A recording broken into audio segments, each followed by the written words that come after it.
পার্লামেন্টের মাননীয় speaker, deputy speaker ও সংসদ সদস্যবৃন্দ যোগদান করবেন। আইপিইউকে বাংলাদেশ এই সম্মেলন অনুষ্ঠানের সিদ্ধান্তের জন্য আন্তরিক ধন্যবাদ জানাচ্ছি।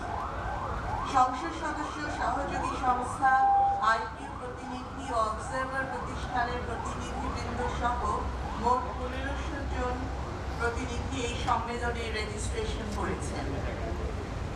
এ পর্যন্ত 131টি দেশের 48 জন স্পিকার, 29 জন ডেপুটি স্পিকার এবং 500-এরও অধিক সংসদ সদস্য এই সম্মেলনে যোগদান করবেন বলে আশা করা যাচ্ছে।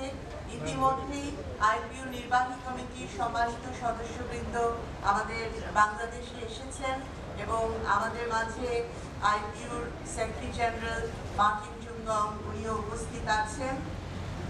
আগামী 1 এপ্রিল 2017 শনিবার সন্ধ্যা 7:30টায় বাংলাদেশ জাতীয় সংসদের দক্ষিণ প্লাজায় এই সম্মেলনের উদ্বোধনী অনুষ্ঠান অনুষ্ঠিত হবে। গণপ্রজাতন্ত্রী বাংলাদেশ সরকারের মাননীয় প্রধানমন্ত্রী শেখ হাসিনা এই সম্মেলনের প্রধান অতিথি হিসেবে উপস্থিত থাকবেন, তার মূল্যবান ভাষণ দান করবেন ও সম্মেলনের উদ্বোধন ঘোষণা করবেন। মাননীয় প্রধানমন্ত্রী উদ্বোধন স্থলে স্মারক ডাক টিকিট উন্মোচন করবেন ও আইপিইউ ওয়েবসাইট টিভি উদ্বোধন করবেন। আইপিইউ রীতি অনুযায়ী সাধারণত আয়োজক দেশের স্পিকার অ্যাসেম্বলি প্রেসিডেন্টের দায়িত্ব পালন করে থাকে। এই সম্মেলনে জেনারেল ডিবেট থিম বা মূল প্রতিপাদ্য redressing inequalities, delivering on dignity and wellbeing for all. সেই সাথে মাননীয় মহিলা সংসদ সদস্যবৃন্দ পৃথক বৈঠকে অংশগ্রহণ করবেন এবং তরুণ পার্লামেন্টেরিয়ানরাও পৃথক বৈঠকে অংশগ্রহণ করবেন।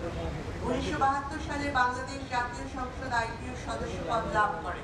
2014 সালের 16 অক্টোবর জেনিভায় নির্বাচনে জয়ের মধ্য দিয়ে মাননীয় সংসদ সদস্য জনাব সাবের হোসেন চৌধুরী আইপিইউ প্রেসিডেন্ট নির্বাচিত হন। বাংলাদেশ জাতীয় সংসদ থেকে মাননীয় সংসদ সদস্যবৃন্দ নিয়মিত আইপিইউর বিভিন্ন সভা, কর্মশালা ও সম্মেলনে যোগদান করেন ও গুরুত্বপূর্ণ ভূমিকা রাখেন। গণতন্ত্রকে সুসংহতকরণ, সংসদীয় গণতন্ত্রের রীতিনীতি চর্চার ক্ষেত্রে বিশ্বের বিভিন্ন দেশে নির্বাচিত জনপ্রতিনিধিদের মধ্যকার বন্ধন সুদৃঢ় করার ক্ষেত্রে আইপিইউ গুরুত্বপূর্ণ ভূমিকা পালন করে। আইপিইউর 136তম অ্যাসেম্বলি আয়োজনে জাতীয় সংসদ সচিবালয়ের কর্মকর্তা ও কর্মচারীগণ নিরলসভাবে কাজ করে যাচ্ছেন। মাননীয় সংসদ সদস্যবৃন্দ সার্বিক তত্ত্বাবধানে সক্রিয়ভাবে অংশগ্রহণ করছেন। সরকারের বিভিন্ন মন্ত্রণালয়, আইন শৃঙ্খলা রক্ষাকারী বাহিনী ও সংস্থাসমূহ এই সম্মেলন আয়োজনে সর্বাত্মক সহযোগিতা প্রদান করছে। সার্বিক নিরাপত্তা নিশ্চিতকরণেও আইন শৃঙ্খলা বাহিনী কাজ করে যাচ্ছে। আমি সকল মন্ত্রণালয়, সংস্থাসমূহ, আইন শৃঙ্খলা বাহিনীকে আন্তরিক ধন্যবাদ জানাচ্ছি। আমরা আশা করছি মাননীয় প্রধানমন্ত্রী শেখ হাসিনার মূল্যবান দিক নির্দেশনা ও সকলের অব্যাহত সহযোগিতার মধ্য দিয়ে একটি সফল অ্যাসেম্বলি আমরা অনুষ্ঠিত করতে পারব ইনশাআল্লাহ।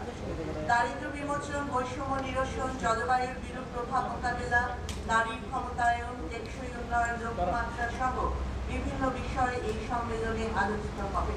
জনগণের ক্ষমতায়ন এবং জীবনমান উন্নয়ন, গণতন্ত্র সুসংহতকরণ বিষয়ে বিশ্বের বিভিন্ন দেশের পার্লামেন্টেরিয়ানরা বক্তব্য রাখবেন।